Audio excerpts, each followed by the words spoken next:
করার কারণে আমার আপনার কলিজার টুকরা, হৃদয়ের স্পন্দন আল্লামা দেলাওয়ার হোসেন সায়েদী সাহেব 1 নয় 2 নয় 13টি বছর কিন্তু জেলখানায় বন্দী হয়েছিল, ঠিক কিনা? এখানেই শুধু ক্ষান্ত নয়, এই ইসলামী আন্দোলন করার কারণে মাওলানা মতিউর রহমান নিজামী সাহেবকেও কিন্তু ফাঁসির মঞ্চে কিন্তু যেতে হয়েছে, ঠিক কিনা? এখানেই শুধু ক্ষান্ত নয়, এই ইসলামী আন্দোলন করার কারণে এই যে পাবনার কৃতি সন্তান আব্দুস সুবহান সাহেবকেও কিন্তু শহীদ হতে হয়েছে। এখানেই শুধু ক্ষান্ত নয়, এই ইসলামী আন্দোলন করার কারণে কামরুজ্জামান, আলী হাসান মুজাহিদ, এইরকম ভাবে অসংখ্য নেতা কর্মীকেও ফাঁসির মঞ্চে কিন্তু দিয়েছে। শুধুমাত্র একটাই কারণ আমার ভাইরা, আমার বন্ধুগণ, ইসলামী আন্দোলন করা। সম্মানিত মুসল্লিনী কেরাম, এই ইসলামী আন্দোলন করার কারণে আমাকে আপনাকে যদি জেল, জুলুম, স্টিম রোলার, হামলা মামলা যদি করা হয়, এই ইসলাম থেকে ইবনে খতালের মতো এক বিন্দু পিছপা হব নাকি সামনের দিকে অগ্রসর হব? সামনের দিকে অগ্রসর হব না পিছপা হব? শরীরে 1 ফোঁটা রক্ত থাকা অবস্থায় ইসলামী আন্দোলন করতে গিয়ে যদি আমার আপনার উপরে জেল, জুলুম, স্টিম রোলার, হামলা মামলা যা আসুক না কেন, কোনো পিছপা হওয়ার কোনো টাইম নাই, সময় নাই। কথা বলেন ঠিক কিনা? আল্লাহ সুবহানাহু ওয়া তাআলা পৃথিবীর জমিনে আজ থেকে 1000 বছর পূর্বে আদম আলাইহিস সালাতু ওয়াস সালাম থেকে শুরু করে এখন পর্যন্ত এই ইসলামী আন্দোলন করার কারণে, কোরআনুল কারীমের হক পথে টিকে থাকার কারণে নবী রাসূলগণ যেভাবে শাহাদাত বরণ হয়েছেন, সাহাবে আসমাইন কেরামগণ যেভাবে শাহাদাত বরণ হয়েছেন, ঠিক তদ্রূপ তার উত্তরসূরি হয়ে আমাকে আপনাকেও যদি ফাঁসির মঞ্চেও যদি দাঁড়ানো লাগে, আমি আপনি সকলে দাঁড়াতে প্রস্তুত আছি। কারা কারা? তো হাত তুলে আল্লাহ রাব্বুল আলামিনকে দেখান। লিল্লাহি তাকবীর। সম্মানিত মুসল্লিবৃন্দ, তাহলে দেখেন, এই ইসলামী আন্দোলন করার কারণে, কোরআনুল কারীমের পথে যাওয়ার কারণে ইবনে খতালকে ডাইরেক্ট এই আবু জেহেলের বাচ্চা হুমকি দিচ্ছে। কি হুমকি? তুমি মুহাম্মদ বিন আব্দুল্লাহর কর্মী থেকে যদি আমার কর্মী যদি না হও, তোমাকে ডাইরেক্ট কিন্তু হত্যা করা হবে। সম্মানিত মুসল্লিবৃন্দ, ইবনে খতাল এবার কি করলেন?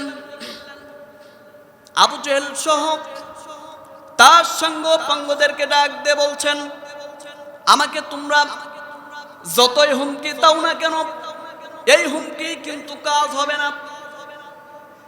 এক পর্যায়ে এই ইবনে খতাল তার হুমকিকে উপেক্ষা করে আল্লাহ রাসূল সাল্লাল্লাহু আলাইহি ওয়াসাল্লামের দরবারে যখন তিনি চলে গেল, যাওয়ার পরে সমস্ত বর্ণনাগুলো আল্লাহ রাসূল সাল্লাল্লাহু আলাইহি ওয়াসাল্লামের সামনে এক এক করে দিতে শুরু করলেন। তার আগে ইবনে খতাল ওই মক্কার জমিনে সবথেকে শিক্ষিত মানুষদের ভিতর অন্যতম ছিল এবং ওই মক্কার জমিনে সবথেকে বড় একটি দোকান কিন্তু তার ছিল। আবু জেহেল সহ তার সাঙ্গ পাঙ্গ সকলেই তার দোকানটাও জ্বালিয়ে পুড়িয়ে দেওয়া হয়েছিল। তারপরেও ইবনে খতাল সেগুলোকে উপেক্ষা করে আল্লাহ রাসূল সাল্লাল্লাহু আলাইহি ওয়াসাল্লামের দরবারে তিনি চলে গিয়েছিলেন। আল্লাহ রাসূল সাল্লাল্লাহু আলাইহি ওয়াসাল্লামকে এমনভাবে যখন বিস্তারিত বিগত সময়ের কথাগুলো যখন তিনি বললেন, বলার পরে আল্লাহ রাসূল সাল্লাল্লাহু আলাইহি ওয়াসাল্লাম ইবনে খতালকে ডাক দিয়ে বলছেন, জামাত সাহেব ইবনে খতাল, তুমি শোনো, এই মক্কার জমিনে আর থাকা যাবে না, কারণ কাফের মুশরিক বেঈমানগুলো যেভাবে চড়াও হয়ে পড়েছে, তোমাকে আমাকে টিকতে দিবে না এরা। আজ থেকে 3 দিন আগে আমি একটি কাফেলাকে মদিনার উদ্দেশ্যে পাঠিয়েছি, তারা হেঁটে পথ অতিক্রম করেছে। আমার কাছে যে ঘোড়াটা রয়েছে, এই ঘোড়া তোমাকে দেয়া হলো, এই ঘোড়ার পিঠে উঠে তুমি মদিনার দিকে অগ্রসর হও।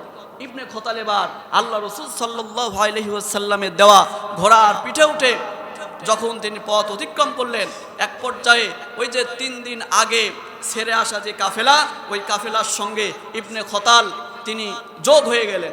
যোগ হয়ে যাওয়ার পরে মদিনার জমিনে ওই কাফেলা সহ ইবনে খতাল সহ অনেকেই মদিনার জমিনে ইসলামের দাওয়াত তারা যখন দিতে শুরু করলেন, এক পর্যায়ে এই মক্কার জমিন থেকে আবু জেহেল্লা সহ তার সাঙ্গপাঙ্গ একটি চিঠির ভিতরে লিখলেন যে ইবনে খতাল, তুমি তো মুহাম্মদ বিন আব্দুল্লাহর কর্মী হয়ে ভুল করেছো, কারণ কাবা চত্বরে 10 জন শিক্ষিত মানুষদেরকে আমরা সব থেকে দামি দামি পুরস্কৃত করি।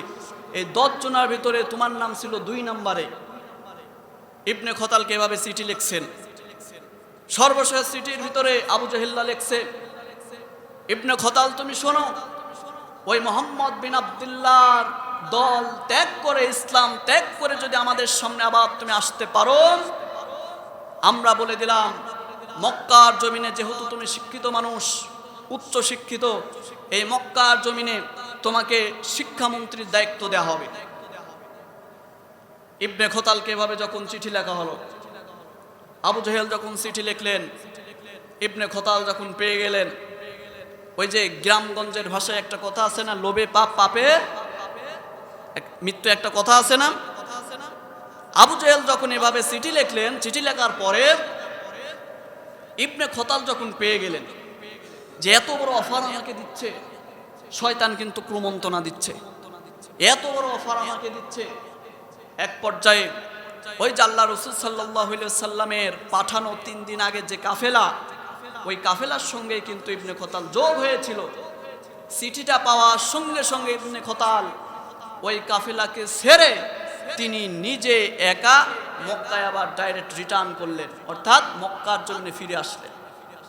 ফিরে আসার সঙ্গে সঙ্গে কাবা চত্বরের ভিতরে আবু জেহেলকে খুশি করার জন্য, আবু জেহেলের দলকে ভারী করার জন্য, খুশি করার জন্য, মন জয় করার জন্য এই ইবনে খতাল কাবা চত্বরের 4 দেওয়ালে 4টি মুহাম্মদ রাসূলুল্লাহ সাল্লাল্লাহু আলাইহি ওয়াসাল্লামের বিরুদ্ধে 4 দেওয়ালে 4টা মিথ্যা কথা বললেন। জোরে বলেন কয়টা? 4টা। সেই 4টা মিথ্যা কথা, সেই 4টা মিথ্যা কথার ভিতরে 1 নম্বর যে কথাটা ছিল, 1 নম্বর দেওয়ালে ইবনে খতাল লিখেছিল মুহাম্মদ বিন আব্দুল্লাহ পাগল। নাউজুবিল্লাহ বলেন। তার ঈমান আছে না গেছে? তার ঈমান আছে না গেছে? 2 নম্বর দেওয়ালে লিখলেন মুহাম্মদ বিন আব্দুল্লাহ মূর্খ। নাউজুবিল্লাহ বললেন না। 3 নম্বর দেওয়ালে ইবনে খতাল লিখলেন মুহাম্মদ বিন আব্দুল্লাহ জাদুকর। তারপরেও নাউজুবিল্লাহ বললেন না। 4 নম্বর দেওয়ালে ইবনে খতাল লিখলেন মুহাম্মদ বিন আব্দুল্লাহ হলো নারী পিপাসু। নাউজুবিল্লাহ বলেন। সম্মানিত মুসল্লিবৃন্দ, তাহলে দেখেন এই ইবনে খতাল তিনি ঈমান আনয়ন যখন করলেন, ঈমান আনয়ন করার সঙ্গে সঙ্গে তার 3 কন্যা সন্তানকে হারালো, তার স্ত্রীকে হারালো, তার জনম দুঃখী গর্ভধারিণী মাকে হারালো, পিতাকে হারালো, তার সব থেকে মক্কার জমিনে সব থেকে বড় প্রতিষ্ঠান ব্যবসা সেই দোকানকে হারালো। নবীর সঙ্গে, নবীর সাহাবীদের সঙ্গে হিজরত করে মদিনায় গেল। এই সাহাবী শয়তানের প্ররোচনায় পড়ে,